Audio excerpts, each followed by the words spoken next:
हुकूमत एक बार फिर मरदमशुमारी बरवक्त मुकम्मल करने में नाकाम है। डिजिटल मरदमशुमारी की हतमी तारीख में 5वीं बार तौसी कर दी गई। इदारा शुमारियात की जानिब से नोटिफिकेशन जारी कर दिया गया। मरदमशुमारी की हतमी तारीख में 15 मई तक तौसी की गई। तर्जुमान इदारा शुमारियात के मुताबिक 7वीं मरदमशुमारी के दौरान मखसूस इजला जहाँ पर शरह-नमू मुनासिब हद से भी कम थी, वहाँ पर बाकी रह जाने वाले इलाकों की तस्दीक और कवरेज के लिए गिनती की तारीख में तौसी की गई है। हवाए नफ्स की है हुक्मरानी, लुटेरा कर रहा है पासबानी। बोल न्यूज के मार्केटिंग हेड आकाश राम ताहा लापता। तफ्तीशी इदारे जवाब देने से कासिर। अहले खाना परेशान, बेटे की जुदाई में माँ गम से निढाल। जो बच्चो हिंदू हुआ पर आए थे जो को पाकिस्तानी, मुझे मेहरबानी करे पंहिंजो आकाश वापस कयो।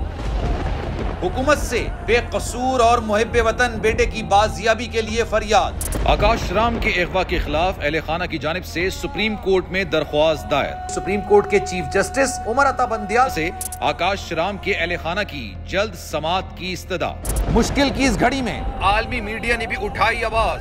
CNN, आज तक, इंडिया टुडे, टाइम्स नाउ समेत आलमी मीडिया ने आकाश राम के अगवा के खिलाफ दिया बोल का साथ। उफ क्या जुल्म है, बोल इंसाफ का मुंतजिर। सब्सक्राइब करें और बेल दबाएं ताकि कोई खबर रह न जाए।